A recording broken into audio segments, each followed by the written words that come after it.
Please stand for the invocation and remain standing for a moment of silence. Let's pray. Oh God, our Father, what a joy to be together tonight and to think and dream about the community, your desires for the community, for men and women and children and families to grow. Father, I just pray for your wisdom to be in this room this evening as these men and women decide the future and the growth of this community. We thank you, Father, for those who do serve and do protect. We ask your blessings upon them. Thank you, Lord, for this opportunity. In Jesus' name, amen. Amen. Moment of silence, please.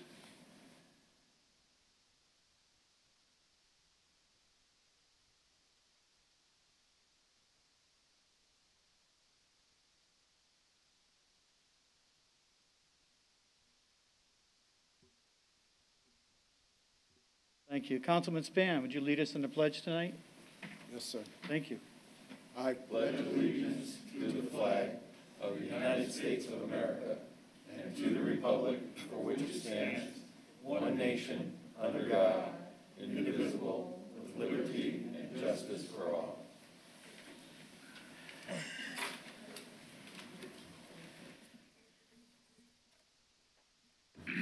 Madam Clerk Treasurer, would you please call the roll?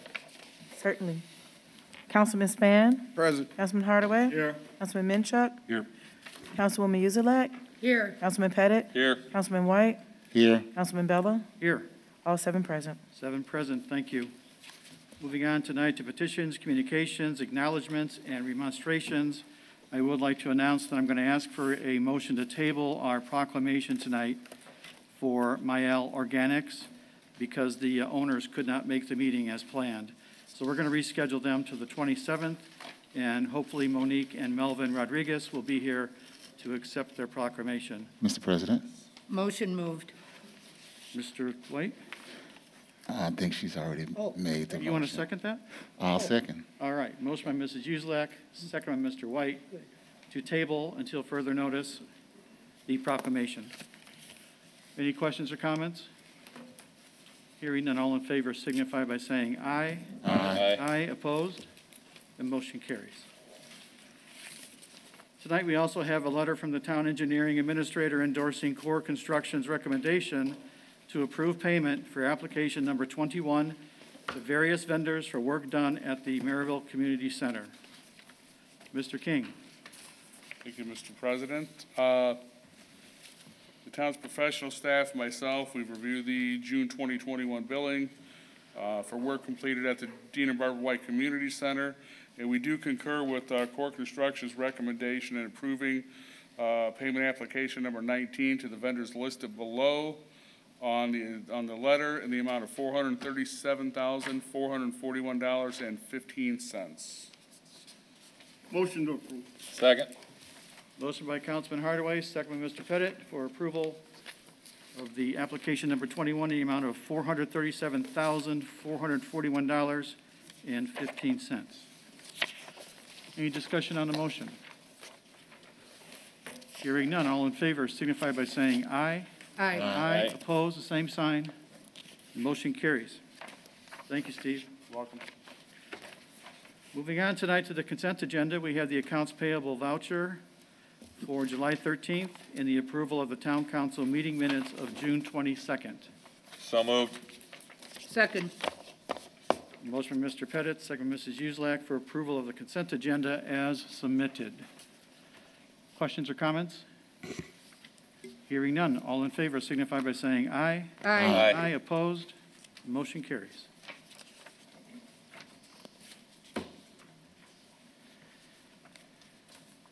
Moving on tonight to the standing and special committees, we have Budget and Finance. Mr. Hardaway.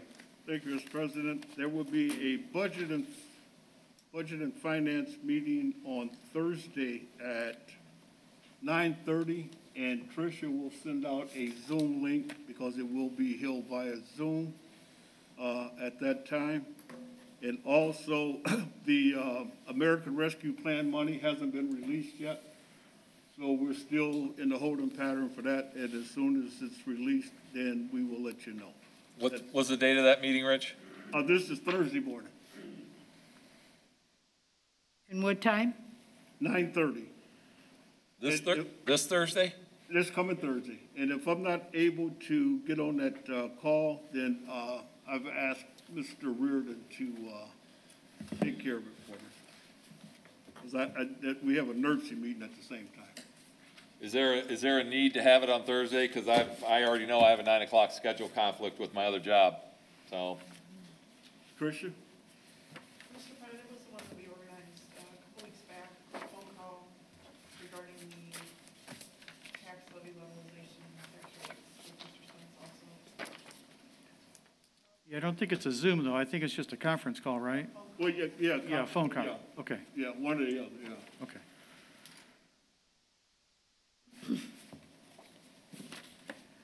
Well, I think we're just gonna go ahead and go with it, Sean, and Yeah. We'll bring you up to speed. Okay. All right. That's it. Thank you. That's all I have, Mr. President. Thank you. Moving on to council affairs, Mr. Pettit. No report. Public Works and Utilities, Mr. Minchuk. Yes, I know we previously discussed about the equipment for the street department. I know it was in my packet, I'm not sure if it was in everybody's packet. We have a submission from Steve King here. Steve, if you want to go ahead and give us a review of that. We all got it, Jeff. Okay, so,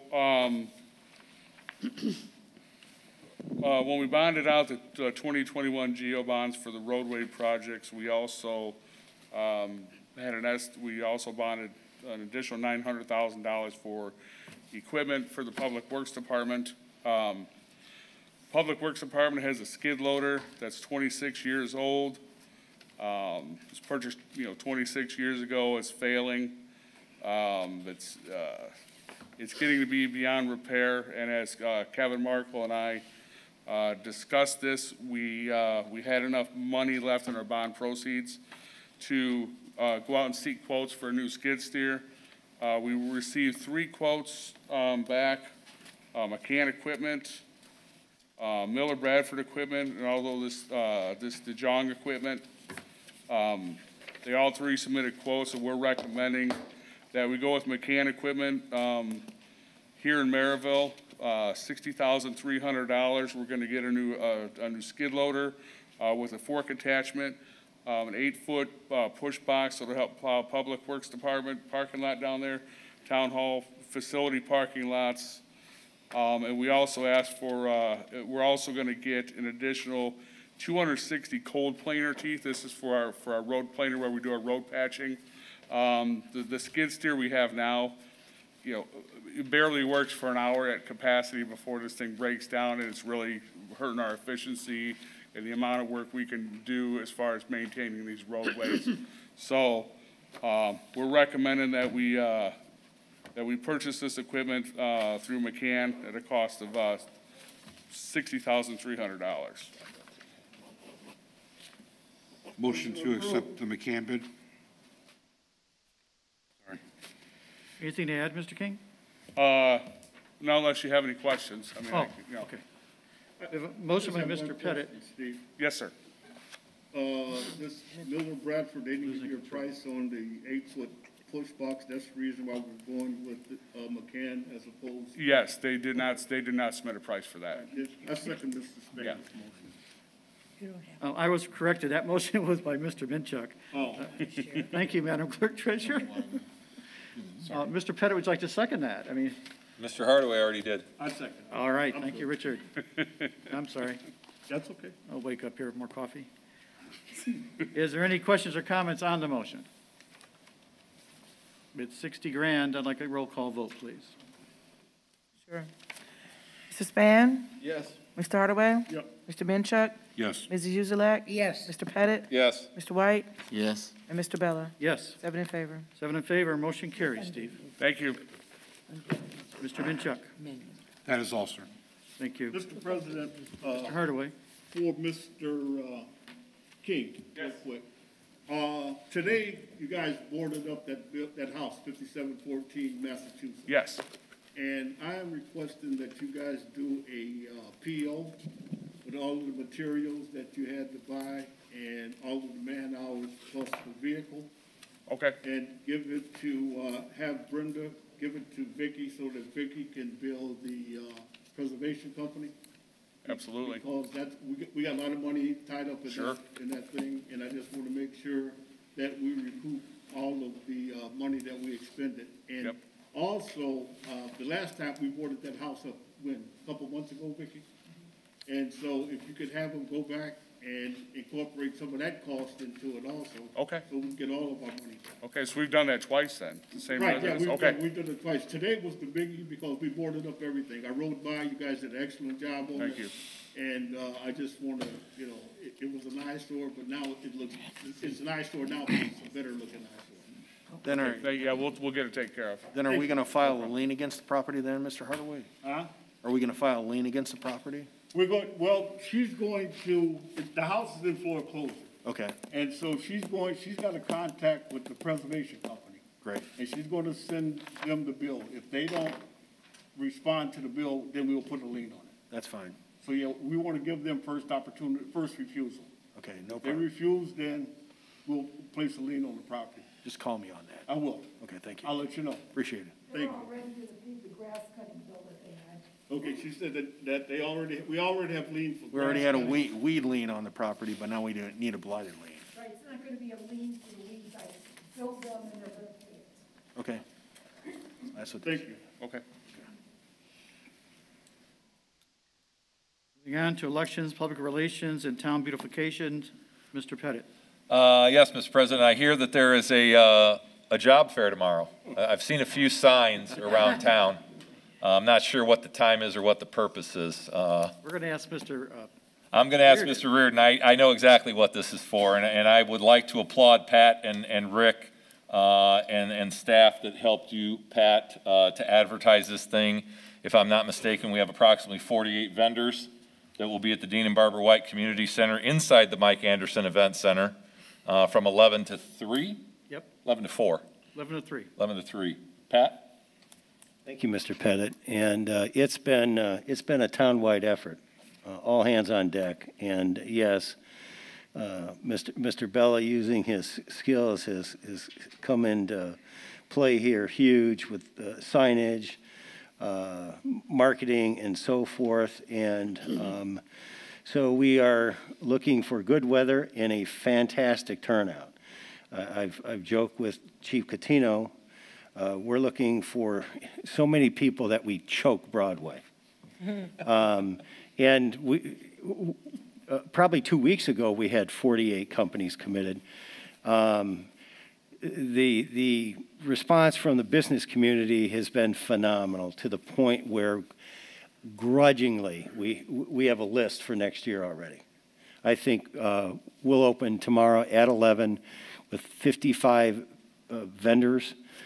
All walks of commerce, industry, rough total, jobs available, well over 2,000.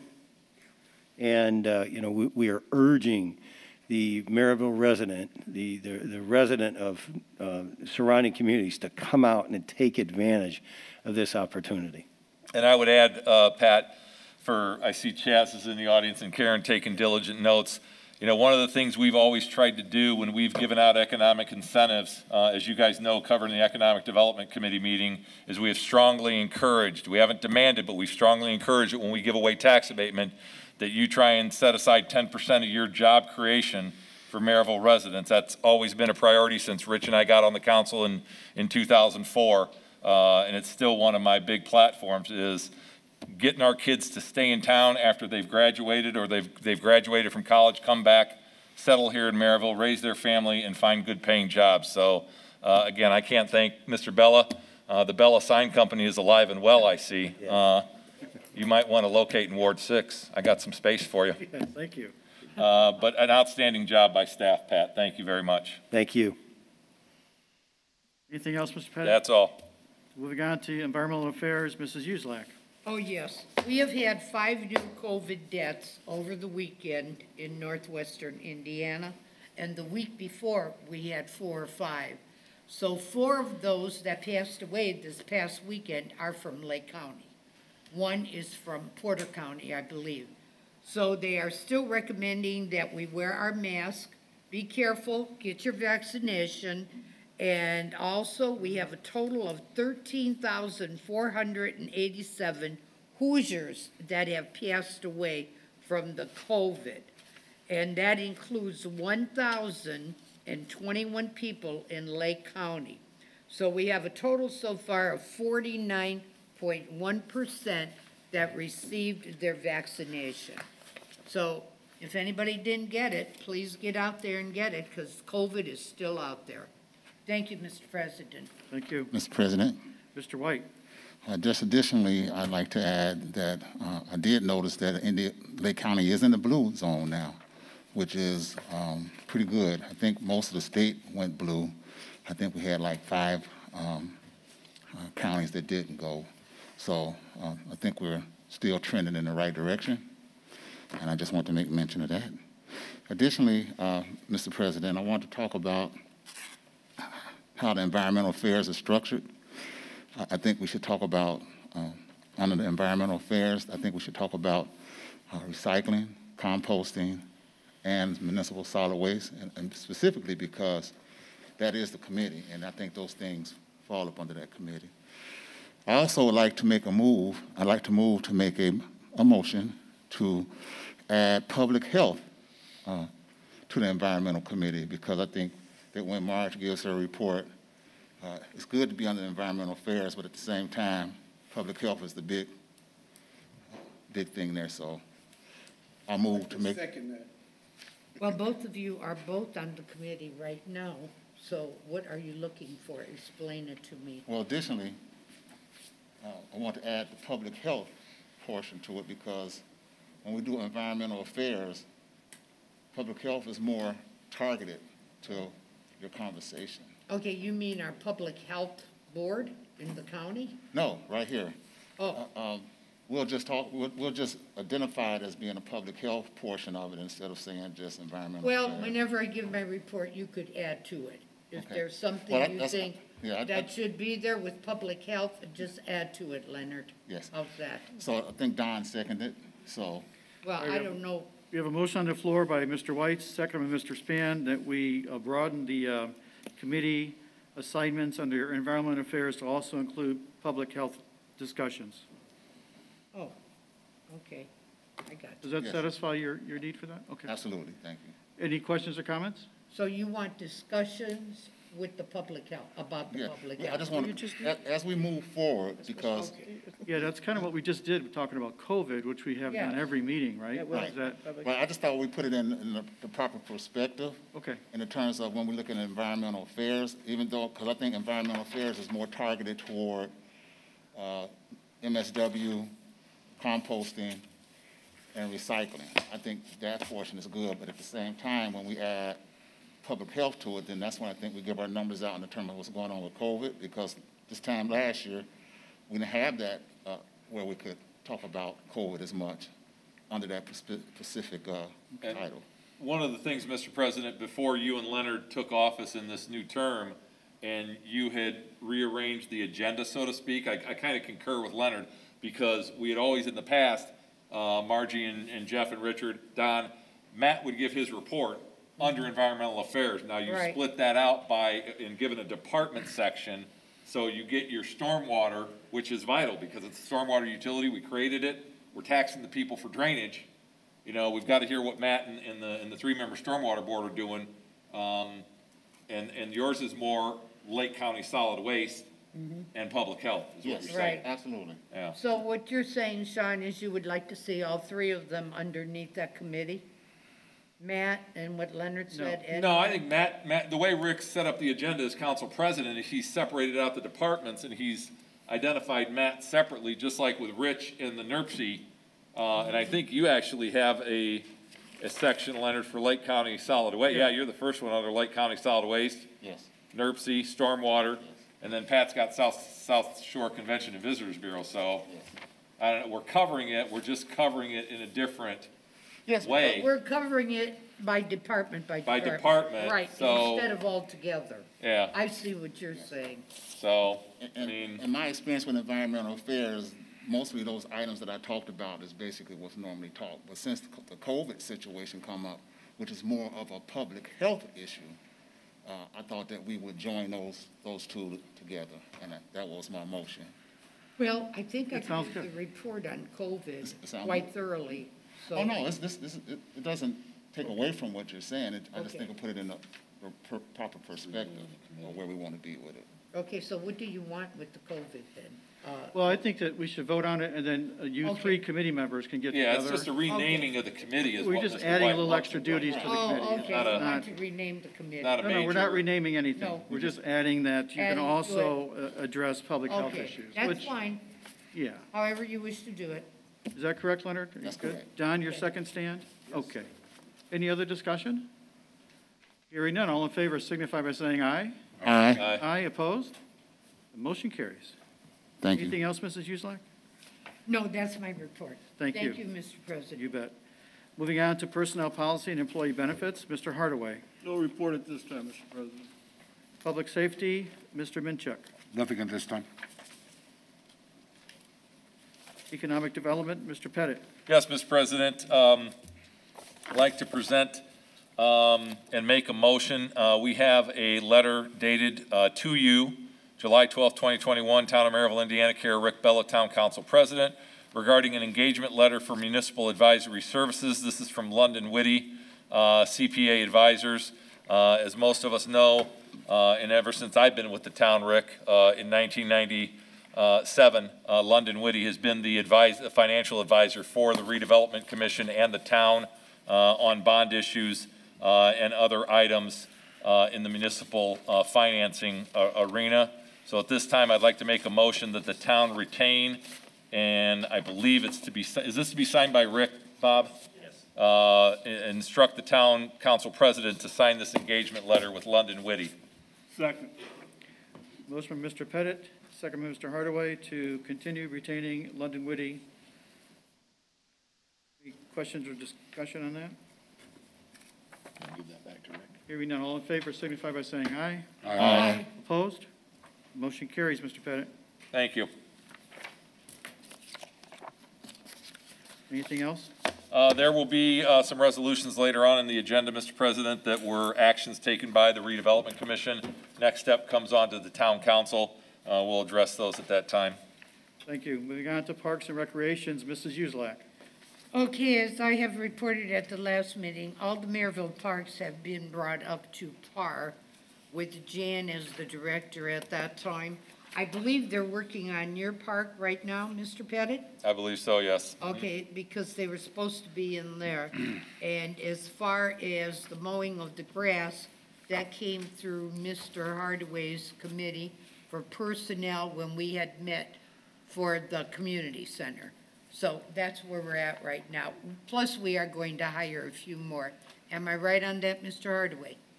Okay, that's where I'm at right now. Thank you. I think that park might be done, right, Steve? Yeah, we've got, all the park equipment has been installed, Public Works is taking care of that.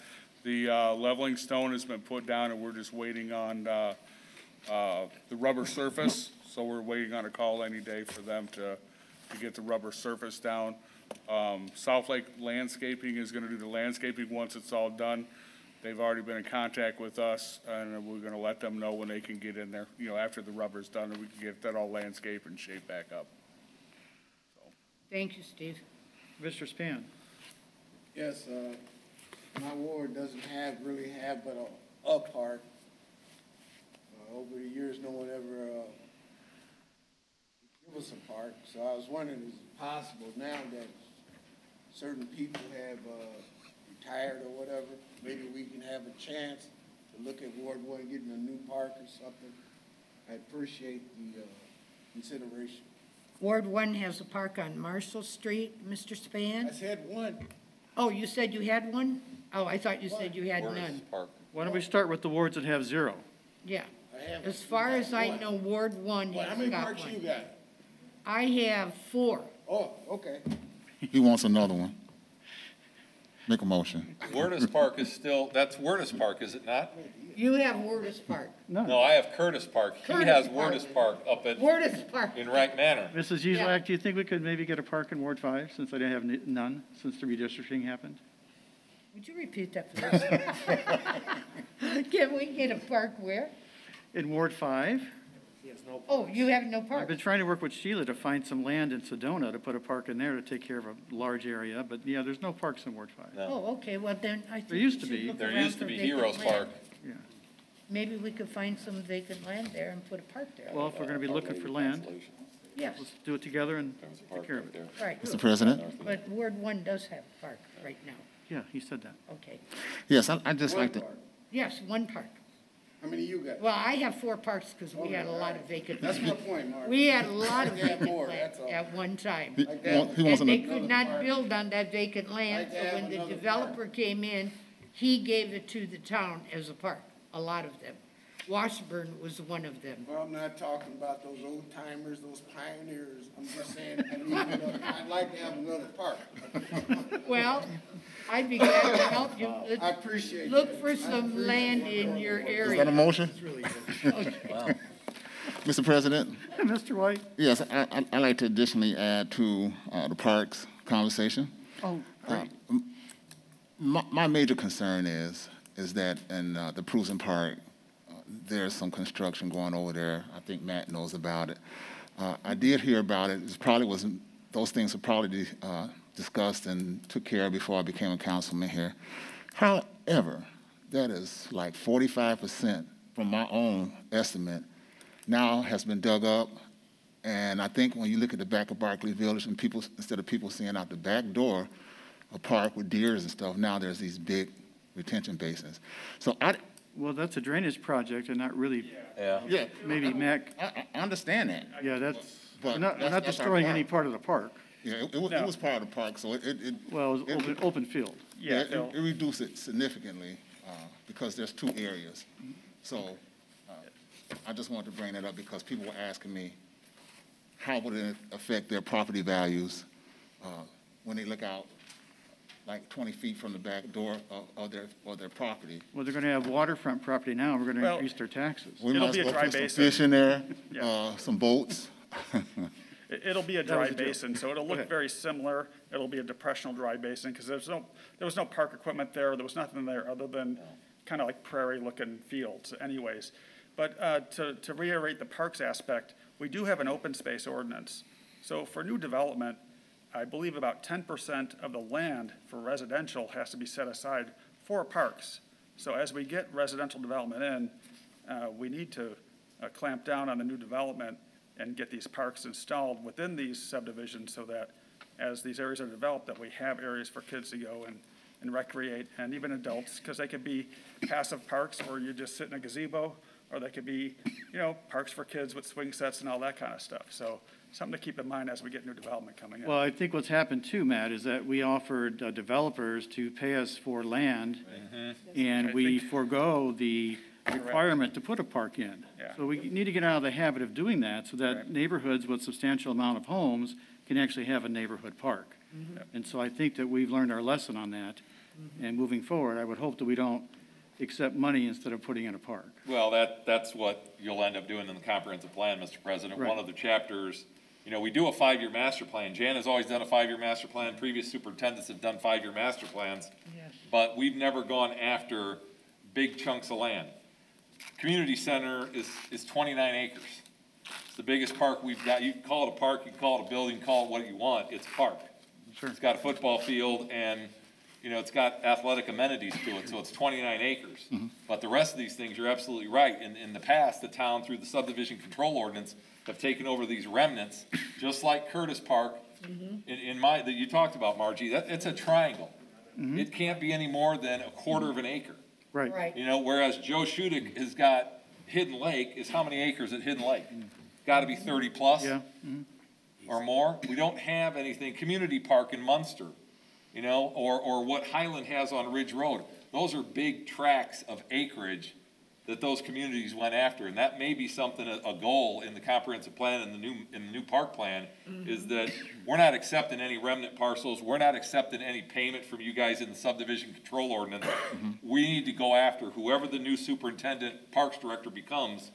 That may need to be one of their charges, is sitting down with Matt and Steve and Pat and going through the Lake County GIS and saying, okay, there's a boatload of property that there's 20 acres in Don's ward off of pick a road, Don, off of Hendricks, north of 73rd Avenue. You know, there's big tracts of land in this town, not only out in my area in the Panhandle, but all of us have got big tracts of land still left that we could go after, and, you know, it might take some doing, but, you know. No, this is not a criticism of stormwater.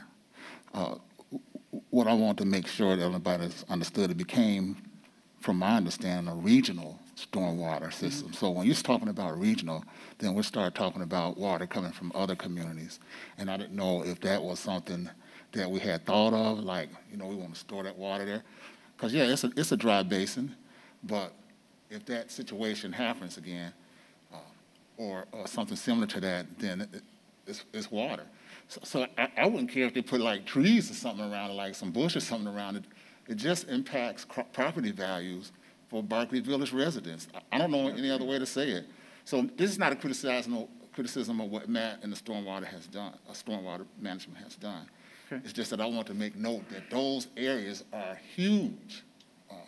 And I didn't know they were going to be that huge. So I was just saying that was park land. And I don't know, did we sell that land to them, or did we own that land at all? Part of the land, the school, actually, the school owned actually a portion of the land, and we acquired an easement, so we didn't have to buy property.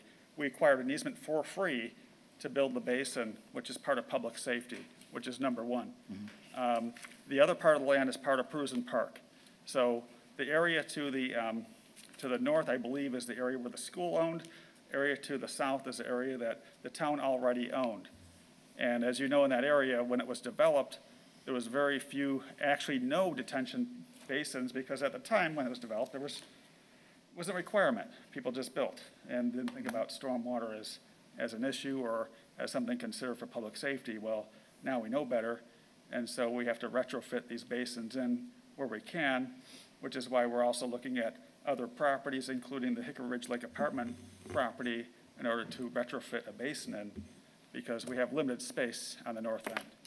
And limited space for parks and other things, because, again, when they did that, they didn't put a lot of parks in place in that aspect as well. But, you know, now we do things better, we plan things better, but retrofitting is always more difficult to do when you're trying to solve an existing issue.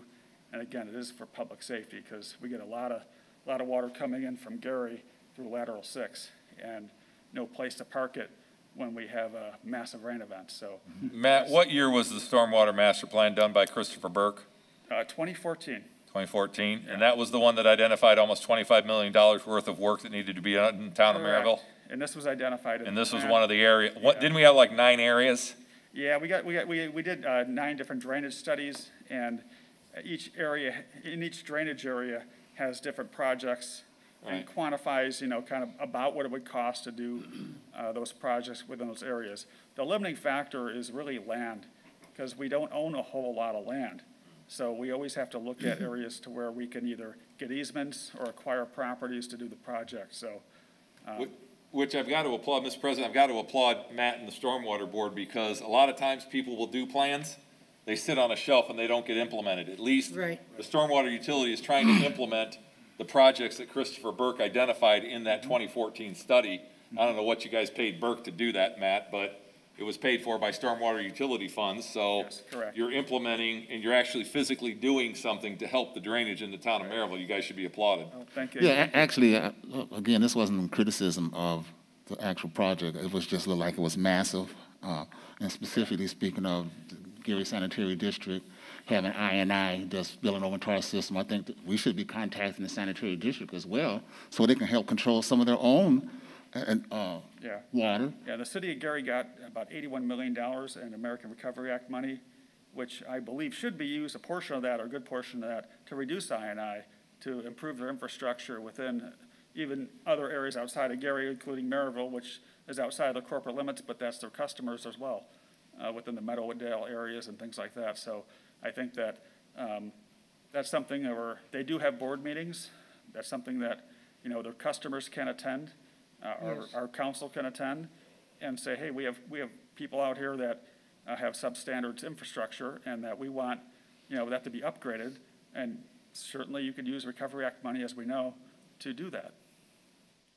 I also think, Matt, in one of your last reports, where we had a lot of land for parks, we also have a lot of Army engineers, the engineering government. what Army do they Corps of call that? Engineers, yeah. The what? Army Corps of Engineers? Yeah, the Army Corps of Engineers, well, we have a lot of land that belong to them too, that we cannot touch. Am I correct? Well, they don't own land, they have regulations and restrictions on what you can do with properties. But that Okay. involves permitting, so we can deal with permitting. So that's just more expense and more red tape, but we can handle that. I Yes. think what Sean was getting at too with the parks is that you have a land trust fund or some kind of fund that you invest and then target buying properties for to do parks strategically within the town. You know, so I think that would help out a lot. Or you force the new development coming in. Yeah. To not tender any money and tender land and dedicate land instead. Well, Sure, yeah, we- sure. as we Well, just and- talked about, yeah. And Rick's got a point, you know, with Sedona, how many houses do you have in Sedona, Rick? Over 250? Yeah, about that. You know, I mean, you look at Jeff's got 900 in Turkey Creek, he's got Stefik Park. Sedona's got 250, it's got no park at all. You know, these larger subdivisions, I mean, I've got smaller subdivisions out in the Panhandle, you know, it's so spread out, to put a park out there doesn't make sense, but, you know, Sedona, Barclay Village, some of these others, Meadowland, Meadowdale, where they're densely populated, yeah, we need, but what do? The lots are all gone. So Right. how do you develop parks in some of those places? Sedona's probably the best, because you've got room available Vacant land on the south. Right. Yeah, we might have to build up vertically. So, but That's just a joke, man. tying back into what Mr. Pettit said earlier, it's not all about just having good jobs here for people to stay in town. It's to have the proper recreational facilities too. Yeah. We made a huge step with the Dean and Barbara White Community Center, but we have to have neighborhood parks too, so that we're an attractive neighborhoods for people that want to stay. Yeah. Or even consider Merrillville to come here. And I did briefly talk to Matt. I think he pointed out a small area on 61st. Is that 61st and Polk? Yeah. Yes. It's something, but Yeah. but it's not enough. So There's- no criticism of you. It was just that I have to carry the voice of the people that live in that community. So That's your job. Yeah, that's your job, we understand that. And as far as Ward 4 having 4 parks, when the developers came in, even before I was there, they were donating land for the parks because the land was not big enough to build on. So they were very, very generous with that. That's why we have 4 good parks there. Anything you. else under your report? That's it, Mr. President, thank you. Thank you, Matt. Moving on to abandoned and blighted properties, Mr. Hardaway. Thank you, Mr. President. We, as you heard me say earlier, that we boarded up a building today, and we are on the lookout for any other buildings that we may need to board up, because we're starting to get some influence. And we want to make sure that we catch them before people, because I got a complaint about this house in Massachusetts where people were going in and out of the house, they were going in and out of the garage and things like that. And so I just want to ask all the council members that if you see empty houses and if the doors are open or whatever, you got to let us know and let Public Works know so that we can go out there and address those issues now before your neighbors call you and tell you that there's somebody inside of the building. So we don't want people inside of these buildings. We want to make sure that they're secured and hold the owners accountable.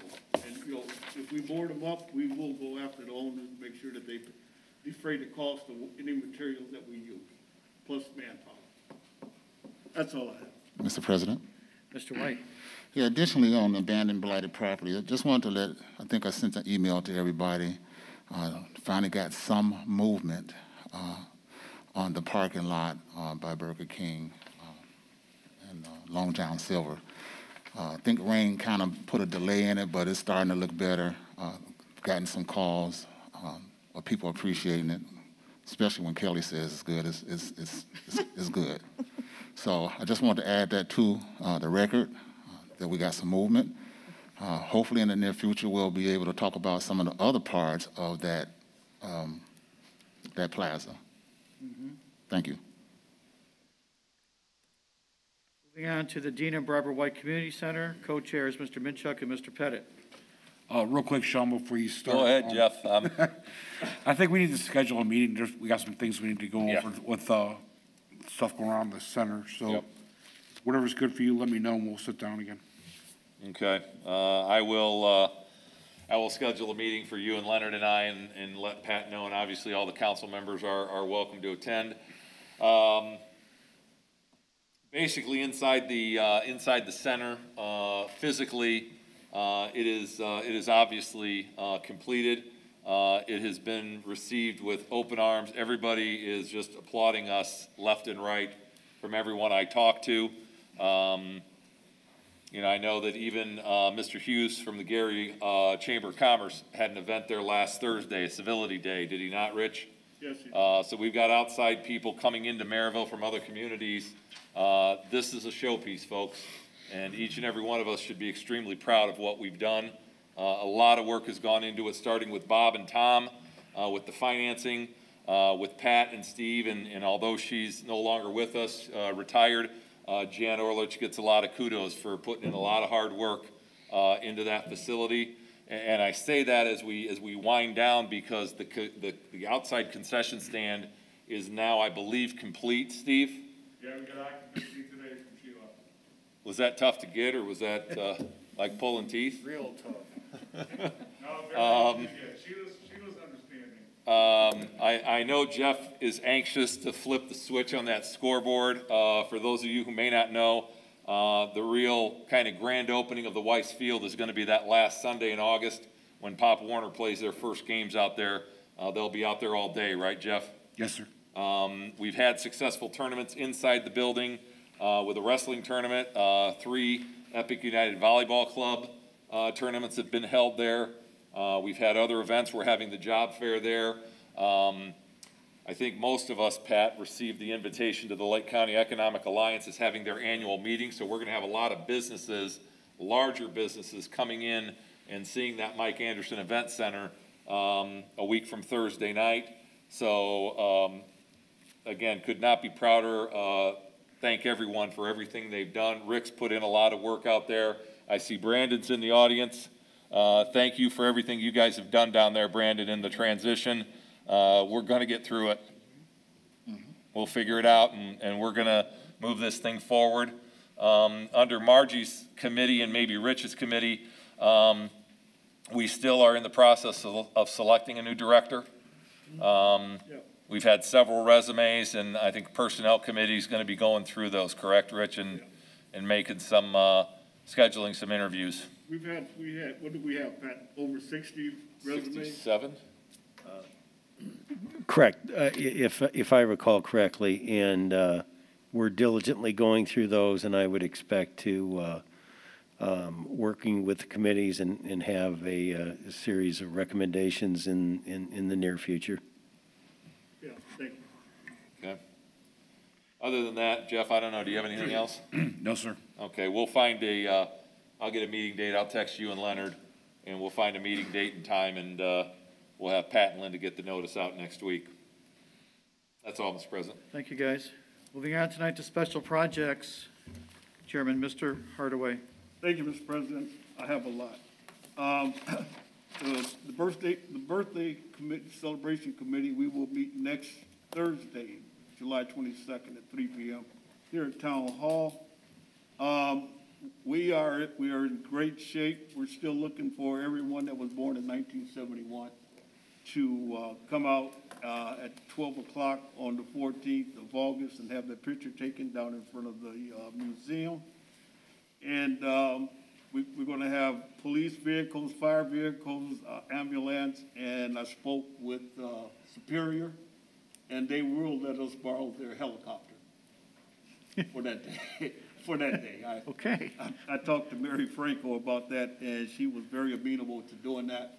So we will have a helicopter on site. Super. For that celebration. Secondly, Mr. President, you know, we have been monitoring, and Margaret's did an excellent job of reporting back about the COVID situation and following CDC guidelines and rules and regulations. So I think that as a town, we should be in a position now where a lot of our residents have been vaccinated. So at this time, Mr. President, I would like to make a motion that effective immediately, that we do away with the mask mandate for all of those that have been fully vaccinated, and those that haven't been fully vaccinated, that we will still require them to wear face masks when they come into the building and any other town-owned building. And, but also, I would like to make sure that we continue with the spacing, the 6 foot apart spacing. And the screening. Maintain some safety for everybody, until everybody feels comfortable. But I would just like to make a motion right now that we do away with the mask mandate for everyone that's been fully vaccinated. I'll second it. Very good. Motion by Mr. Hardaway, second by Mr. Minchuk, to do away with the face mask requirement for those who have been fully vaccinated inside all town buildings. Any questions, discussion further? Bella Signs is going to create the signage for all the buildings, I would assume? Let's be clear, I'm not selling the town signs. I design the signs. You do. Free of charge. Excellent job. Free of charge, and yes, we get signs made. I But yeah, understand we'll the get- motion, but if somebody feels that they still want to wear the mask. They can. Yeah, Right, yeah, okay. we're Totally not, optional. we're not mandating people not to wear masks. Okay, that's great. We're just mandating that anybody that's comfortable, that doesn't want Right. to wear a mask now, then they don't have to. Are we still gonna scan Rich at the front door? Yeah, we're gonna still do those things, we're just not gonna wear a mask. Standing where the mask. Mr. Hardaway, your mask came down, you're not, Yeah, it came down because I was excited. we need to vote. Yes, go ahead. Any other discussion?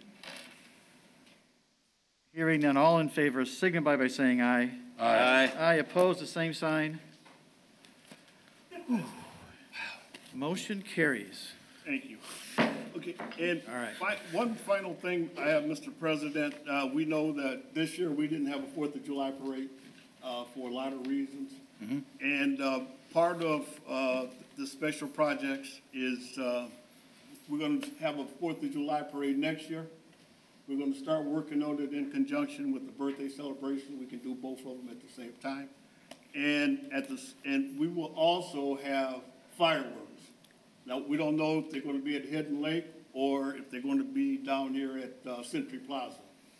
But if it's at Century Plaza, then, you know, they should be able to accommodate us, or we can get with Ross Township and Mr. Shooting and see if he'll be amenable to hosting it. But I just think that, you know, a lot of people were concerned that we didn't have anything this year. True. And so I just want the records to show that we are in the process right at this particular time to start moving toward a parade for next 4th of July. Super. That's all, that concludes my report. Mr. President? Mr. White? Yes, I would also like to ask the council to consider actually to having an event coordinator, somebody that, because I certainly don't know how to put these things together, but I think there are people that know how to put Summerfest together, Fall Fest, and parades and things of that nature. So that, I don't know if I need to make a motion for that to happen or just for consideration. I'd like to put that on the Why table. don't we wait and talk about it, because we're going to rely on the Parks Department quite a bit for doing some of that. As we have And we do have Barb Young that is doing the events at Top flight. the Mike Anderson Event Center, Yeah. who's constantly, I mean, we're booked solid. So, Yeah. I mean, if you will, we could expand her role, Leonard, to include her into, and maybe add her to Richard's committee. Sure. Might be the first move, and see, Well, I you know know, when I what served in input. the past, the Parks Department really took Yeah. control of the parade and such, along with John Patalis. It was one of his favorite things to do, so he Yeah. worked with the Parks Department, so. we'll Additionally, take Mr. President, I was wondering, could the council add a citizen to the committee, Special Projects Committee? I would like to see Mr. Fletcher become part of that. He, most of the time I talk to him, he wants to be part of things similar to that. So I think if he's a citizen, where's he at? If he's a citizen, I think that we should, if he wants to serve, we should allow him to serve. Okay. So do I make a motion on that? No, it's just something we can do internally. Okay, thank you. Okay. No more questions. Moving on tonight to department and commission reports, I believe, yes. Lake County Solid Waste Management, Mr. White. Thank you, Mr. President. I did, again, had a tour with the Solid Waste District, and initially, we were set to be there tomorrow. After further consideration with the chairwoman of the Solid Waste District Board, they said that they wanted to wait until July 31st to see if the governor's emergency, I guess, standby, for a better lack of words, would expire so they can do it. But they did tell me again they were interested in September. What date did I give you, Pat? Was it the 16th? Yes, I believe that's correct. Okay. So they still are very interested. It's just that, you know, when you got county officials and other officials, they also have to be, they have to buy into it as well. Yeah, I think the council was in favor of the solid waste district using the community center at any time that they do need it. So Leonard, why don't you just coordinate through Mr. Reardon in the future, and then we'll take it off the council meeting floor here. Okay, fine. Okay, but Yep. yeah, the council already approved that, I believe. Okay. Additionally, being a past employee of the Lake County Solid Waste District, I know that when we do good job recycling, it's also tied to the environment. And I know we're always looking at climate change, and recycling is basically climate change, because you don't have to use raw materials. So as you see this nation start to suffer some effects of climate change, I just want to let you know that when we do our reports at the end of the year, there's calculations that we can do, or that the Solid Waste District do, that would tell us how much diversion of climate change items that would put us in a better position. Thank you. That's it. What did your tour, how do they like the building? Everything was. Well, they really wanted to do it right away. I took them all the way around. That was my first time actually trying to walk around the track upstairs, so I just let those that were younger than me get out a little front of me, and 10 minutes later I came behind them. But I did notice that it's really being used very well. You see people on the machines I wish that I could get on, but I just look at them like, wow, I wish I could get on there, but I ain't there. So. Now, Pat, correct me if I'm wrong, but don't we usually waive any type of fees for other governmental entities to use the center, as long as they're not using products that we have? That's correct. Okay. Yeah, and they have an advisory committee that also meets with them. I think the advisory committee used to come here and meet back in that small back room there, so they'll also be part of attending those meetings. Oh, they're welcome, as long as the center's available. All right, thank you. I'll let them know. Thank you. NERC, Mr. Hardaway? We have our meeting on Thursday, Mr. President. Okay. Stormwater Management Resources. I know Mr. Lake's been up there quite a bit tonight, but anything else? Okay. In terms of climate change, we are doing a greenhouse gas inventory through NERC, through the program. In terms of recycling, we're recycling more pipe and infrastructure than any other community, I believe, in the state of Indiana. Wow. Because of our LID standards, one of the things that we offer as one of the 3 BMPs to comply is the use of recycled pipe. There are several manufacturers that have 40 to 60% of their content of their pipe is recycled high-density polyethylene.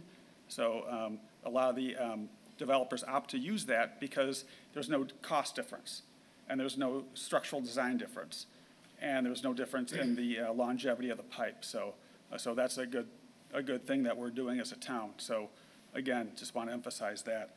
The Meadowdale project is 70% complete. Once we're done with that, they're moving a lot of earth. We'll let Steve know, and then you can pay 57th Avenue. And along with that, we do have native plants going in. We do have buffer zone of trees. So there is, natural amenities going back in that were actually not there prior to the project. I want to thank Councilman White for sitting in and participating in a meeting with the Hickory Ridge Lake Apartments. I think we had a really good meeting with them. They understand where we're coming from, what we want to do in that area, and what we need from them is an easement. And so I think they understand that. It'll be good for the area if we get that project accomplished. I've been busy putting grant applications together. One of them is for that project, so if we get funded through the SWIFT grants, I'll immediately put an application in for the locale, because it's 50% federal going through the state, and then maybe 50% from locale. Maybe we can come up with zero on our end and get this project accomplished. But I want to thank you for participating in that. Thank you, Matt, and I'd like to thank you as well, along with Mr. Joe. He kind of got us all together at the table at the same time, on the phone, for a better lack of words.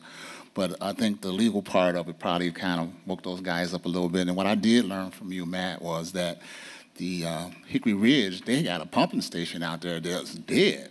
So when you start wondering why things not working, you know, they were part of the problem. So again, Matt, excellent job, and you too, Joe. Thank you. The Bonner Lake project is done. We already submitted 50% of that cost to locale for reimbursement. So again, I want to thank them for their support. And tomorrow I'm going to be speaking at a legislative breakfast on the Senate Bill, Senate Rolled Act 389, which is the one regarding the wetlands, Class 1 and 2 wetlands, completely eradicating the protection of Class 1 and partially for Class 2s. You're talking about the details of that, how it impacts communities, and what you can do as a community. So I'll probably be doing the same type of presentation at the annual meeting, but we kind of gear up for the loss of wetlands in our area and mitigating those effects. And some of that has to do with low-impact development, but we may look at some other options as a municipality. You'll get us the details from all that, because that's going to affect our plan commission and building and everything we're doing with developers, yeah. Correct. Okay. But that's all I have. Thank you. Okay, thank you. South Shore Visitors and Convention Authority, Mr. Reardon. No report except to say we have a meeting on Thursday. Mr. President. Mr. White. Yes, I just want to ask Mr. Reardon, because I've been reading things in the newspaper, what those confidential, well, obviously if it's in the newspaper, it couldn't be that confidential, but specifically in the terms of the large salaries out there, I don't know if we're taking a vote or what's our position with that. Would you like to discuss that, or you want to talk about that later? I feel comfortable talking about that later in a different forum. Okay, thank you. Department reports. Mr. King, how's our street paving project coming?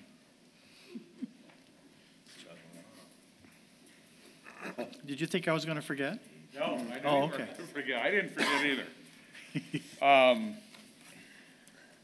So street paving is going very well. They're working in Ward 4 now. Ward 7, Ward 7's done, except for a couple minor landscaping issues that I noticed today. The contractor's going to go back and correct. Ward 1, we're 95% complete with the concrete work. Landscaping's about halfway done. We will be in there grinding up the roadways and paving in the next couple weeks. Ward 4, we're about 40% done with the concrete. They did start doing some paving over there. They've been paving between Marshall and Taney on 74th Lane, 75th Avenue, those cross streets there. Yeah. So that is an ongoing process. I'm waiting on some quotes for a cost to seal coat the front parking lot, and we're gonna pave the back and the two sides. I requested a quote to seal coat the front and restripe around the entire building after the rest has been paved around. I'm waiting on that. I've also reached out to several striping companies. Several of you have reached out. We talked about we're going to stripe 61st Avenue from Taft Street to I-65, Merrillville Road from 9030 US 30, and 101st Avenue from Broadway to I-65. Those are the three main roads on the list right now. I've got requested some quotes. I'm still waiting to get those back. I should have them back this week. There's a material shortage on the thermoplastic right now, so it might be kind of difficult, but those are going to get done this year. The 86th Avenue extension, we've been working with Robinson. We're working through some wetland issues right now. We're trying to get resolved, stuff that pertains to, that Matt was talking about that Bill 389. We're waiting to get some these things reevaluated so we can eliminate those wetlands. and move forward. Working with NIPSCO on getting the, some new streetlights put up on Grant Street between US 30 and 86th Avenue. I was told they're gonna go up this week. They still haven't gone up, but we're hopeful. And then same thing with Steffick Park. Those are all in the works. We're waiting on NIPSCO for those. And I think that might be all. Also, we did, and I just printed this out before I came. In Ward 5, we did add another street to our paving program. I'd like to add another street to the paving program. This is 85th Court. I got it right here. So this is 85th Court from Taney Place to the end in the cul-de-sac. This street during the evaluation was missed. It's in as poor shape as the other 3 courts we're going to do over there. So we're going to add that. I'd like to add that onto our list. We got an estimated cost of $39,038. So as our as-bid price with the additions that we've had, that we've already gotten approved here, it's going to be our total. Going to bring our total estimated project cost for paving this year up to $4,126,740.08 as of right now, and probably stop there as far as adding. We'll have some contingencies. We got some striping we want to do, which will all be included in that. Not saying we can't add more. We're going to be cautious of what we add, watching the budget, very closely moving forward to ensure we can get everything done, which I'm positive we can. So I'll entertain a motion to add 85th Court in Ward 5, which is Taney, until the end, the amount of $39,038. So moved. Second. Motion by Mr. Hardaway, second by Mr. Minchuk, to add this street as per Steve's recommendation. Any questions on the motion? Hearing none, all in favor signify by saying aye. Aye. Aye. Opposed? The motion carries, Steve. Okay, thank you. Mr. President, Mr. White. I have a question for Steve. Sure. Steve, on 61st and Harrison, because I'm trying to figure out how these streets end up, because you start at Harrison and then you end up on Madison Street and then you end up on Merrillville Road, even though it looks like it's the same street. However, I was going to ask you, what is the feasibility of when we're doing striping to do on 61st and Harrison, where those turning lanes, it's a real tight turn when you come. Very tight.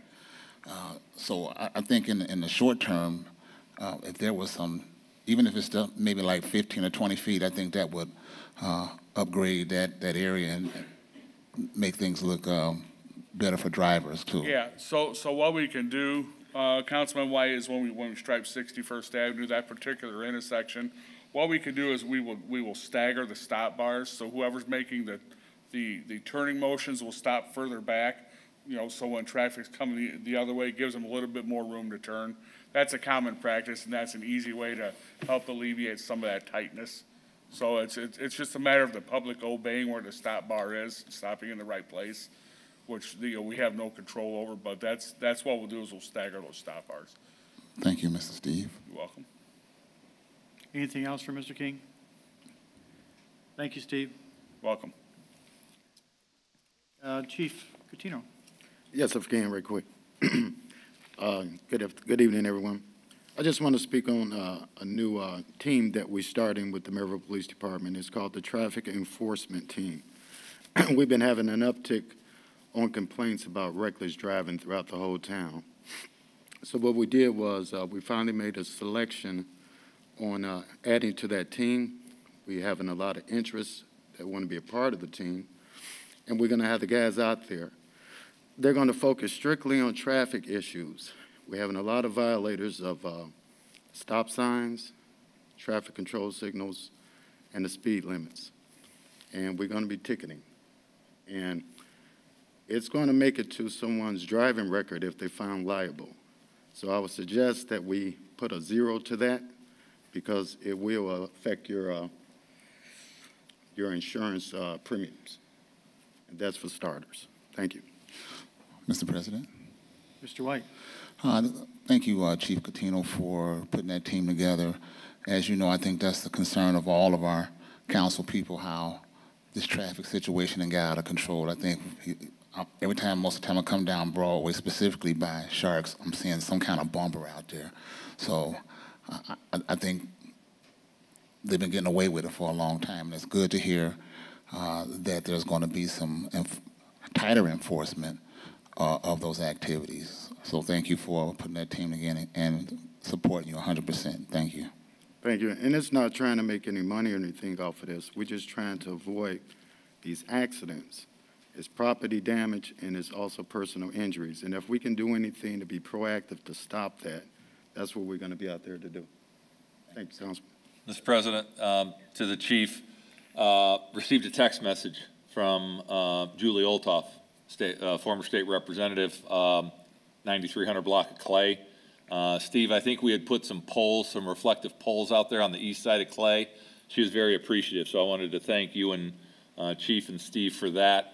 I already put my bid in, Mr. President, with the chief, so it's on public record. Please park someone out there on Vigo for East 93rd, East and West, and yes, ticket them without question. I've gotten a complaint. I know Mr. Bella's gotten an email complaint about the situation out there. And what I would say to all of us is what we experience is once we repave a road, and especially my stuff out in the Panhandle, 97th, 93rd, Randolph has just been repaved.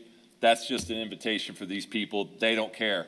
It's almost we're penalizing ourselves for paving it. I ought to leave all the potholes out there on 97th and Randolph, but then the law-abiding constituents complain, but it slows down these people that don't care. So by all means, Luther, tickets in the Panhandle are well received. And I know one of the residents on East 93rd Avenue, hopefully, I'll give her an email and let her know what's going on. Obey the speed limit. Be warned. Thank you. Sheila, anything from you? No, just. We have some things later on, right? Okay. Vicki? Nothing to report at this time. Okay. Mr. Span? Yeah, I had a little incident the other night. These two guys, these kids, they look like go-karts and sort of like a buggy. And they're real nice, neat. They're flying down 3rd Avenue. Yeah. So I come out on the front porch to see what the heck's going on.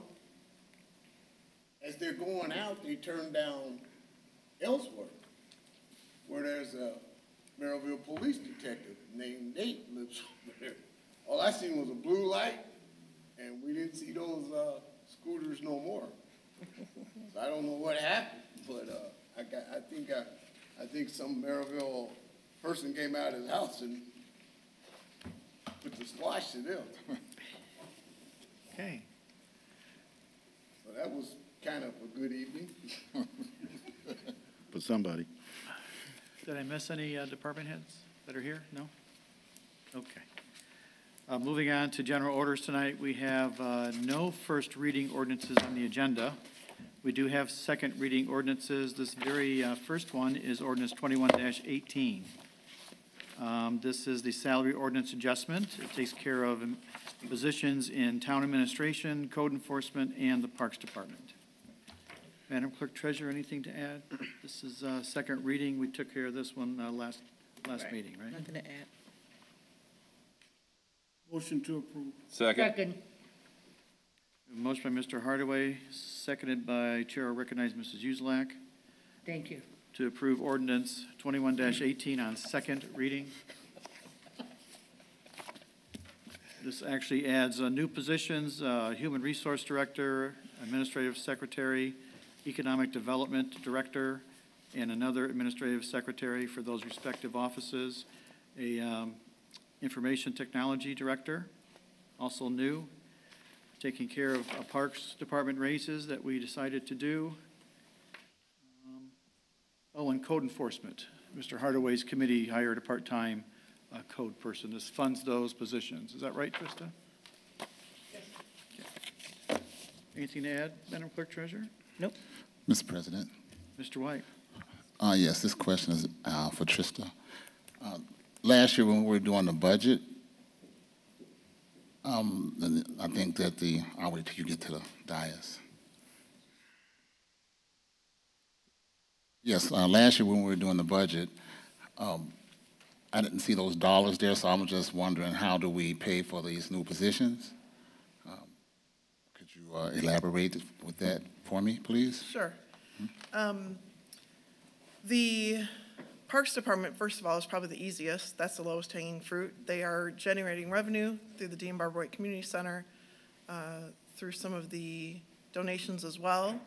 And so those positions, as the need has arisen, as you know, several times now, council has added additional positions at the community center for that.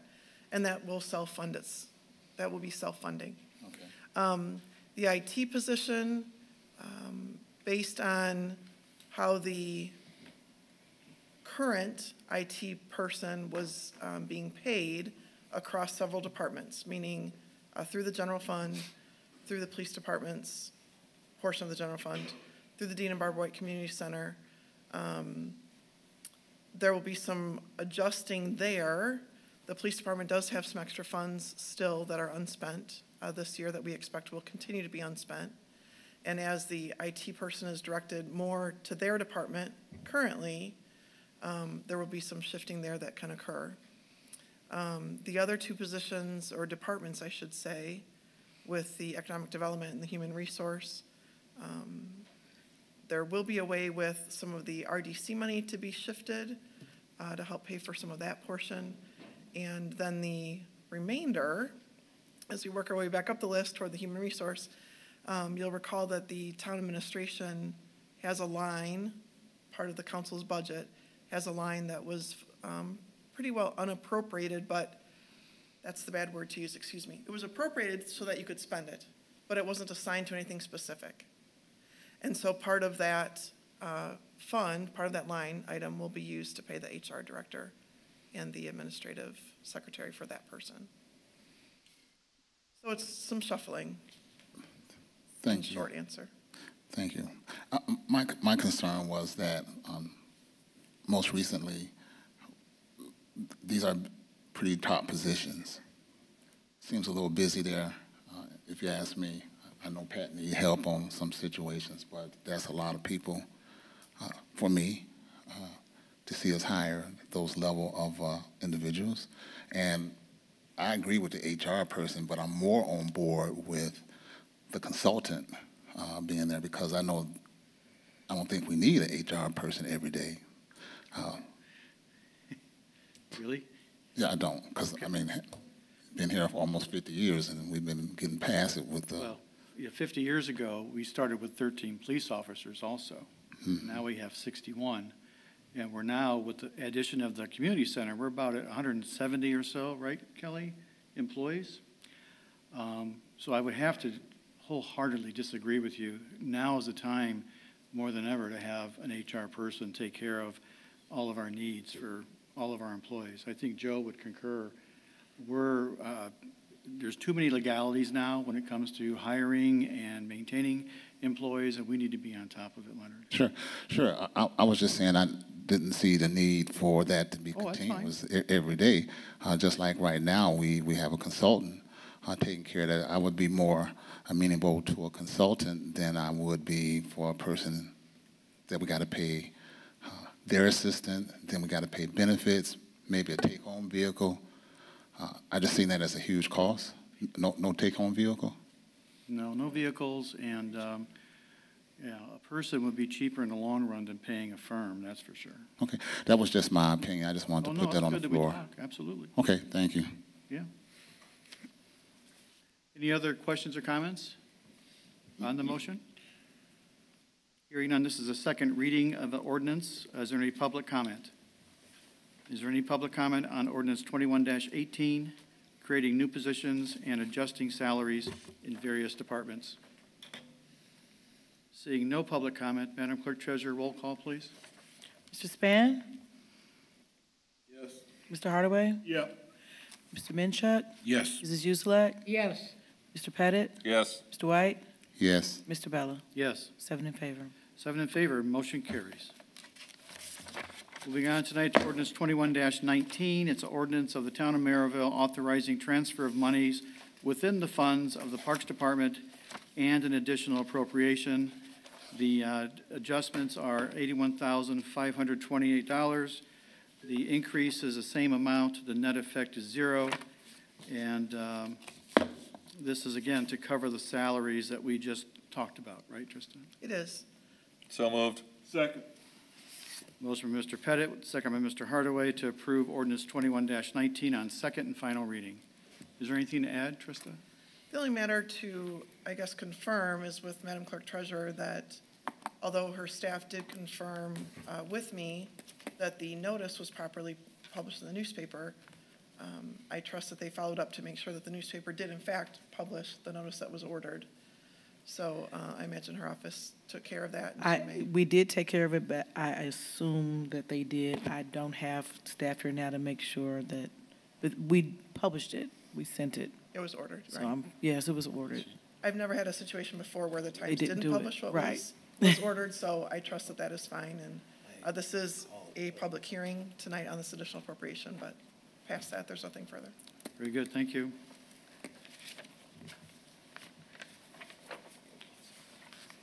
Is there any public comment tonight? It's public hearing portion of the ordinance 21-19, transfer of funds in the amount of $81,528. Is there any public comment? Is there any public comment? Seeing none, Madam Clerk Treasurer, roll call, please. Mr. Span? Yes. Mr. Hardaway? Yep. Mr. Minchuk? Yes. Mrs. Uzelak? Yes. Mr. Pettit? Yes. Mr. White? Yes. Mr. Bella? Yes, All seven in favor. all seven, and motion carries. Thank you, Tristan. Moving on tonight to resolutions, we have Resolution 21-48, and I will ask for a motion to table this. We got a request from the petitioner to remove this from tonight's agenda until further notice. Motion to table. Second. Motion from Mr. Hardaway, seconded by Mrs. Uselak, to table Resolution 21-48 at the request of the petitioner and developer Randy Hall, otherwise known as Liberty Estates LLC. Questions or comments on the motion? Hearing none, all in favor signify by saying aye. Aye. Aye, motion carries. Any opposed? Sorry, I rushed it. Resolution 21-54, the resolution of the Town of Merrillville approving a sublease between the Merrillville Youth Sports Authority, Inc., and the Merrillville Redevelopment Commission, and addressing other matters related thereto. You skipped a resolution, Skipped Mr. President. one. 51 is a I'm tax sorry. abatement. Oh, let's back up one, sorry. Resolution 21-51, the Economic Revitalization Area, approving of real property improvements. This is for CLF Merrillville, Inc. So moved. Second. Motion by Mr. Pettit, second by Mr. Minchuk for approval. This has to do with building approximately 20,000 square foot industrial warehouse. Is that right, Mr. Pettit? Yes, it is. It's in the Southbridge Industrial Park off of Farms Road. Okay. Any questions or comments on the motion? Hearing none, all in favor signify by saying aye. Aye. Aye, opposed? Motion carries. Thank you for correcting my order here. Resolution 21-51 now is a resolution by the Town Council approving a sublease between the Merrillville Youth Sports Authority and the Merrillville Redevelopment Commission and addressing other matters. This is in regards to the $250,000 annual payment over 10 years. To support the Boys and Girls Club project, is that right? That's correct, Mr. President. Make a motion to approve Resolution 2154. Second. Motion by Mr. Pettit. Chair will recognize Mr. Hardaway for the second. Questions or comments? Again, Mr. President, I'd like to thank Bob Swentz and Tom Pittman, and especially Councilman Hardaway, who serves on the Advisory Council for the Boys and Girls Club. As many know, we do not have a Boys and Girls Club physically located in Merrillville right now. This will enable the Epic Center Partnership LLC to work with Boys and Girls Club to locate them on the 3-acre tract that the town sold to Epic through the RFP process, and giving them a permanent home here in Merrillville. I know Rich and I are very excited about that. Attorney Svetnoff, any discussion on this from you about legalities of any of this? I know you probably No, it's been through it. It's been vetted. It's appropriate. It's been vetted not only through our financial consultant, it's been vetted through bond counsel. So at this time, it's appropriate and it's necessary. Very good. Any other discussion from the council? Seeing none, Madam Clerk Treasurer, roll call, please. Mr. Span? Aye. Mr. Hardaway? Mr. Minchuk? Yes. Mrs. Uzelak? Yes. Mr. Pettit? Yes. Mr. White? Yes. Mr. Bella? Yes. 7 in favor. 7-0, motion carries. Thank you. Yeah. Moving on tonight, the Board of Zoning Appeals actions and large gathering permit actions. I'll call on Ms. Sheila Shine. Mr. President, we have one BZA action this evening. Petitioner is Dia Almaceddin. Owner Parth Patel requests special exception approval to allow a dine-in restaurant to be located at 8160 Mississippi Street in the C3 Highway Commercial Zoning District. Petitioner is requesting special exception approval from Section 21-136 to allow a dine-in restaurant to be located at 8160 Mississippi Street in a C3 Highway Commercial Zoning District. Petitioner would like to open a restaurant to be known as Red Nar Mediterranean Grill, LLC. The site was the former Rapid Fire Pizza. The Red Nar Mediterranean Grill is a family-owned restaurant that will offer a variety of food which will showcase Mediterranean cuisine, which is already well known. The food options offered will focus on shawarma, falafel, and salad options. The restaurant is guided by a team of experienced personnel tasked with making critical decisions with the CEO, Dia Almaceddin. The restaurant will have 50 seats. There are 65 parking spaces available. The parking is adequate for the restaurants located on the property. The restaurant will be open every day, 10 a.m. to 10 p.m., and there will be approximately 4 employees. For this petitioner only, at this location only, and for this use only, and the petitioner is aware of our camera ordinance. Motion to approve, Mr. President. Second. Motion by Mr. Pettit, second by Mr. Hardaway for approval of this petitioner. Is that the old Arby's building? Yes. Oh, okay. Dia, thank you for occupying a vacant space. I was a big fan of Rapid Fire, would go there all the time. I will come to your place. Thank you. It's right there on Mississippi, south of Sophia's. So welcome to town. Thank you. Thank you. Appreciate it. Any questions or comments for this petitioner? Yes, what kind of food are you serving? It's a Mediterranean restaurant. Mediterranean? Right. Okay, thank you. Yeah. So tell us a little bit about what you're thinking. I like this community, so I want to start from here. It's the first business for me. And I got a house in Merrillville too on Marshall Street. So I'm going to move tomorrow. Oh, very good. Yeah. Welcome to town. Thank you. Coming from That's a Illinois. good area. We'll try and get you a park. Yeah, it's a nice area. Thank you. Okay. Any other questions or comments? Hearing none, Madam Clerk Treasurer, let's call the roll for this, please. Okay. Mr. Span? Yes. Mr. Hardaway? Mr. Minchuk? Yes. Mrs. Uzelak? Yes. Mr. Pettit? Yes. Mr. White? Thank you. Yes.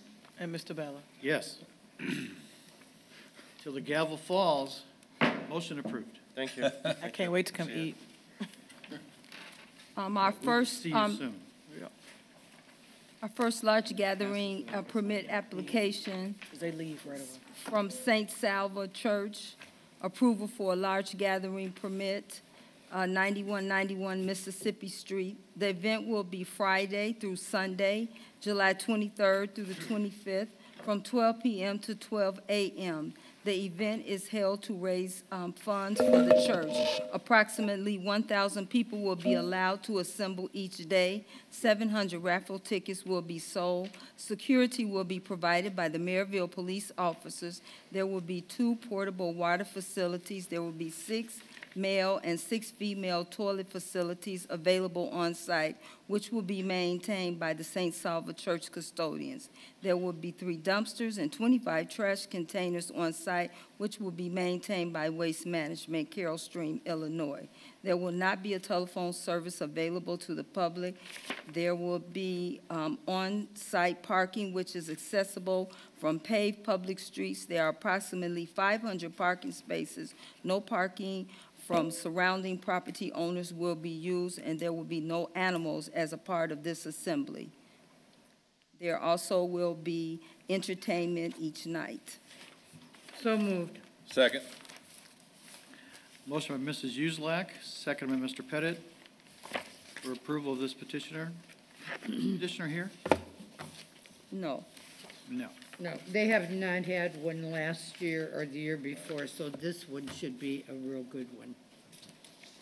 I go every year when they have them. I love it. Just had to make that comment. Sure, no problem. Okay? Any other discussions from the council? Shut up. I'm hearing none. Madam Clerk Treasurer. Mr. Span, Yes. Mr. Hardaway? Yep. Mr. Minchuk? Yes. Mrs. Uzelak? Yes. Mr. Pettit? Yes. Mr. White? Yes. Mr. Bella? Yes. All 7 approved. 7-0, motion carries. Our second large gathering permit application is from the Polynesian Pilgrimage, 5755 Pennsylvania Street. The event will be on Sunday, August 8th, 2020, from 10 a.m. to 5 p.m. Approximately 5,000 people will be permitted to assemble. 39 male toilet facilities and 48 female toilet facilities will be available to use and will be maintained by Portable John, Lockport, Illinois. Drinking fountains and water spigots will be available in the hall, church, and picnic area. There will be 3 dumpsters and 55 trash cans on site and will be maintained by Star Disposal of Indiana. So moved. Oh, hang on. Telephone Finish, I'm services will be available inside the church and inside the hall. On-site parking will be available and will be accessible form of paved parking. No parking from surrounding properties will be used. No overnight stays will be a part of the assembly. No entertainment will be supplied. Merrillville police officers will provide security and traffic control for the march. Directions and no parking signs in Polish language will be posted.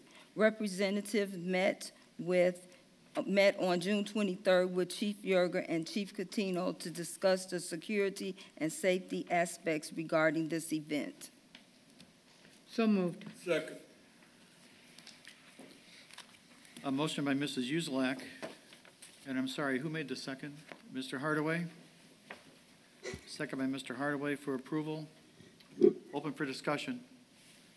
That's in my ward, Mr. President, and every year they have a pilgrimage. I don't think they had one last year, but early on, we worked out some little kinks, and everything has been great. You know, they do everything that they said they're going to do, and so I just think that this is a good project. It comes through Councilman Span's ward and part of Councilman White's ward at some point. It comes out 57th Avenue and into the facility. So I just think it's a great time, but it ties up traffic for a little bit, but, you know, the people are very mannerable, and they take care of, they respect everybody's property. And they have a very good cause. It's a good religious march. Right. Is this estimate of 5,000 people realistic? It's probably, it may be more than that. Right. Yeah, Yeah. but that's a good start. Right.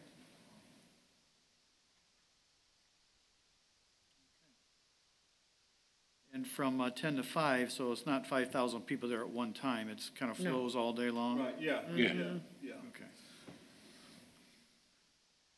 I do have a question for Chief. Mr. White? Thank you. We do know, like Councilman Hardaway said, that, because I used to live in that area, so I've seen that. So when they come, I think they start like on Ridge Road. So what I'm basically trying to say is that, okay, we know what's going on the way there. How is it different on when they leave? Will it be the same 5,000 returning?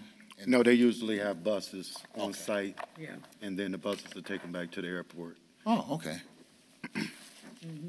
Thank you, sir. You got it. If I may, Sure, this is a Polish pilgrimage. My daughter's going to be actually walking in it, and I'm not Polish myself, but I've seen them do it in years past. It's always been very nice event, peaceful. They end up at the church, and then they disperse from there. So I don't think there's ever been any real issues with it, but I just want to speak in favor of it based on that. Thank you, Matt. Thank you. Any other discussion?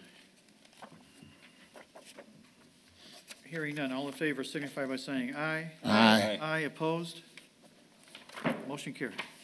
Our third and final large gathering permit application comes from the Northwest Indiana Hindu Religion Center, Indian American Culture Center located at 8605 Merrillville Road. The Northwest Indiana Hindu Religion Center will have its annual India Fest at 8605 Merrillville Road at the above time and date, August 15th, Sunday from 10 a.m. to 5 p.m. Anticipated visitors will be 2,000 with approximately 400 to 500 at any given time. There will be a private security and an off-duty Merrillville police officer present to provide security for India Fest. There will be 6 portable water facilities with all-in-one rentals. There will be 9 male facility toilets and 6 female toilet facilities to use and will be maintained by the custodial staff at the Northwest Indiana Hindu Religion Center. There will be 3 dumpsters, 10 trash containers on site, and will be maintained by Total Disposal. Merchandise and food vendors will be inside the tent during the event. There will be no telephone service available to the public. On-site parking will be available and will be accessible from paved public street. There are 200 parking spaces available in the lot, and no parking from surrounding areas will be used. No overnight stays will be a part of the assembly. The entertainment will be held inside of the building. Thank you, Sheila. Motion to approve. Second. Motion by Mr. Hardaway, second by Mr. Minchuk for approval. This is in my district. I don't recall any time we had any problem with the, with this center. Have we, Chief? I can't recall the last time we had any. Yeah, I just kind of, okay. A little nervous, flipping off masks tonight and approving $5,000 people gatherings. I guess that's a good sign. We're coming back a little bit. We still have to be cautious, though, but that's a good sign. Any other questions or comments on the motion? Joe, these are okay with a voice vote, right? I did the Yes. last one, okay. Yes. All in favor signify by saying aye. Aye. Aye, opposed? Motion carries. Anything else, Sheila? No, nothing else. Thank you very much. Moving on to old business. Is there any old business tonight before us? Mr. President, since Leonard brought up the parking lot up at the 61st Avenue Plaza, I guess, Sheila, you probably know where I'm going to go with this. We need to contact the guy here at the old patio. What's his plan for that parking lot? That's right next to Town Hall. That's on a main drag, and it looks terrible. So Vicky and I, Vicky sent him a ticket, and he's out of town. Okay. And so he should be back August 1st, and he has told us that he's out of the country. As you know, that's what they tell me. And Sheila, so who when is he comes, Who's the owner? his name is Vicky, how you say it? Is she gone? Vicky? Oh, she's gone. Mr. Just like the Minister. Medina? Yeah. Oh, okay. Yeah. He's. The beauty shop. The beauty portion shop. of the- Okay, that's what I Yeah. thought. I called him, and, we sent him a ticket, to his house. All right. So, I mean, again, they renovated where Domino's is, they refurbished that building. Right. And I know the gentleman with the Dunkin' Donuts is still working, he still has a plan, right, for that building? as a matter of fact, Mr. Bartley was in today. Mr. Bartley will be meeting with a architect to do the front of All the right. building, the facade, as he promised when he went in. All right. So that should happen maybe in 2 months. And we still have the gas station situation at 75th and Broadway. Yes. All right. But they did get their civil plans approved. Did they? Yes. All right. They have a delay because of materials. They told us that it hasn't happened. Okay. Do we need some no smoking signs? I know somebody could design them. Any other old business before us? Moving on to new business. Any new business tonight? Public comment? Is there any public comment tonight on just in general? Please approach the podium and state your name and address for the record, please.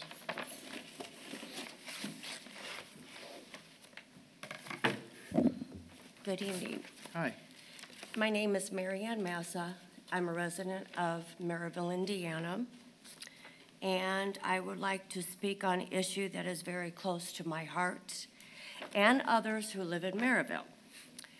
I would like to address the issue of Merrillville animal control. I, as others, are very concerned because we know there is no active animal control in the town of Merrillville. Several people have contacted Merrillville Animal Control, hence Police Department, different occasions concerning animals that were found in Merrillville. When citizens of Merrillville called, they were told, number one, we no longer have animal control. 2, everyone in animal control has retired. I know Barb and Mike are out sick. I'm confused because don't our taxes pay for animal control? I'm not sure, but I thought they did. Several examples of animal neglect have been reported to the police department. The comments made to the people who reached out to animal control, hence police department, were told, number one, kittens were found in a box. A woman called and someone in the police department said, let them starve.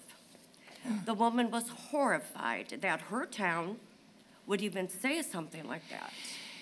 2, another couple found a dog that was in deplorable conditions, and they called the police department because no animal control. And they were told, let the dog go and maybe it will find its way home. They were astounded at the lack of compassion made by this comment. 3, a gentleman found a lab on his street in Merrillville. He called the police because there was no animal control, and he was told by the officer, what do you want me to do with the dog? The gentleman was extremely disappointed that his town showed a lack of respect for the animals and citizens of Merrillville. 4, an injured dog posting that showed up on Facebook from Merrillville, it was reported to the police department because there was no animal control. A rescue group stepped in because they were willing to take the dog. And when they contacted the police department 3 times to see where the dog was so we can get the dog, no one in the department knew where the injured dog was. No record of where it went. Contacted several animal controls. I contacted humane societies. No one had the dog. And these are just a few because there's a group of us. Myself and others who have compassion and we love animals and our love of our town. And we're asking ourselves, are we going to get an active animal control and when? Thank you. Thank you, Mary Ann. Is there any other public comment? Okay. Okay. Well, we don't normally do this back and forth thing, but for this issue, I would like to ask the chief to explain what's happened to our animal control person, or Jeff, did you have something to say too? I just have a couple things back over to the chief. But it's unfortunate. Excuse me? As far as the animal control thing, there's something I think we need to build back up because right now it's not where it's supposed to be.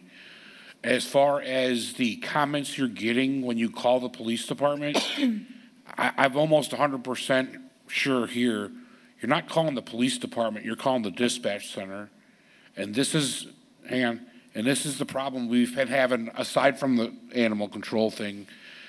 This is the problems we've been having. This is the kind of comments people are calling when they call in. They're not calling the actual police department, they're calling the dispatch center. We have these problems a lot. Just wanted to bring that up, but back to the animal control problem, I'm sorry. I'll let Chief go ahead and handle it from there. Again, apologies to the conversation that you had by phone. Our code enforcement officer, is the code enforcement or our animal control officer, she is off, and it had to be extended. And so we do not have a full-time code animal control officer available. But we made an agreement with the Gary Police Department and their animal control, but they have restrictions that they come out on. And okay. And Darlene's not going to dispatch her officers to Merrillville to pick the dog. Her agreement was if she had space, she would take the dog. But I know Littner, Adams, and Foster are not going to come out to Merrillville to pick up the dog. On certain things, they agreed to come out on. In case of a dog bite, certain emergencies, they'll come out. But the other ones, a lot of the shelters are full. I attended a function last Sunday at the one in Gary and Miller. Okay, and you see that they're pretty full, and I don't believe they're taking them in. And it's the problem we have throughout a lot of shelters, even the one in Crown Point. And we don't have a full-time shelter here. So we're kind of between a rock and a hard place right now, but we're trying to work on it the best we can. But as far as those type of sarcastic statements that was made, I'm assured, and I wish that you would have got a name because I'm assured none of my officers respond like that. I do know because they called me to make a complaint that they went into the police department, and this is what was told to them. Because the woman with the kids pleaded, and she actually ended up taking the kids to Feline Network, who Michelle, and then they were, and Michelle was horrified that someone in the police department would say that to an individual, let the kids starve. I mean, did they look, were they face-to-face or was she using the phone when she came to the police department? Michelle, face to face. That's interesting. I'd like to speak with you after the meeting, if I can. What the woman said, she said, I went to Gary, not Gary, I went to Merrillville, I called the officer, and they said, you know what, you found him in the box, just let him start.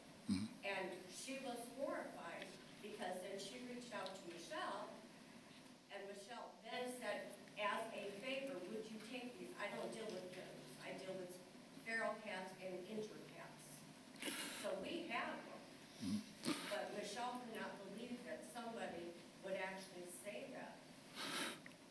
And I know the lab, he lied and said he found it in Lake Station, so Hooker would take it.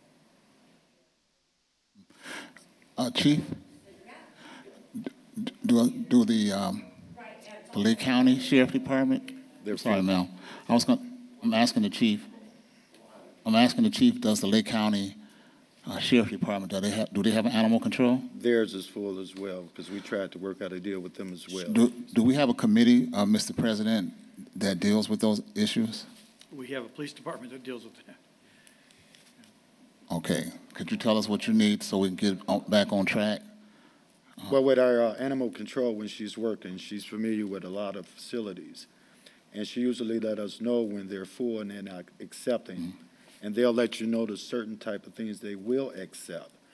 And sometimes they will not accept cats, and sometimes they won't accept certain dogs. Yeah. And if they're full, they won't be able to accept at all. And it was fortunate that Darlene with Gary PD made that arrangement with us, because she opened up her doors and said that only on certain situations that she would have her team come and retrieve the dog, whether it's a dog bite or something serious. She'll step in and do that. But just to retrieve a found dog or something like that, they won't come out, and there's really nowhere for us to take them.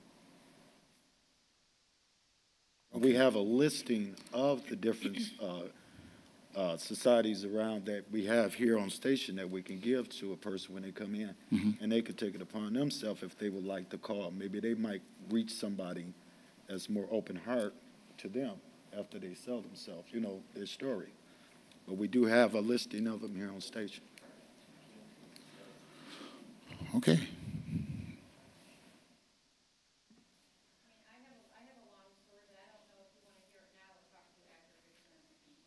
I'll wait till afterwards, and I'll talk to you. So to answer Mr. White's question too, I mean, this does fall under Public Safety Committee, so I'm going to leave it up to Jeff and the chief. I just talked to Pat just this week about replacing Barb with somebody, and I know you said you don't want to use an officer for obvious reasons. True. It does take some training to do that type of job. But, you know, if we can hire someone temporarily, well, until our officer gets back, if that's something we need to do, then we need to fast track that. Chief, I got complete faith in you to handle the situation. If you need help from me, give me a call. We'll sit down, we'll get this figured out, we'll get it done. Please, because there's so many of us on Facebook. Okay.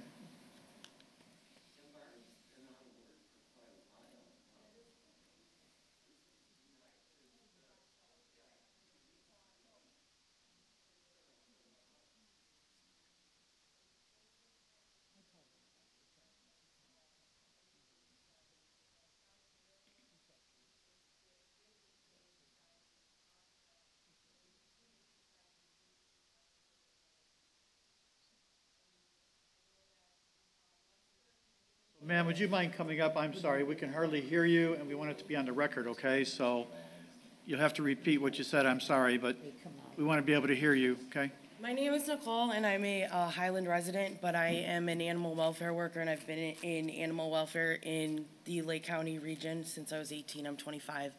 I'm not representing any organization, but I do know several things about several organizations.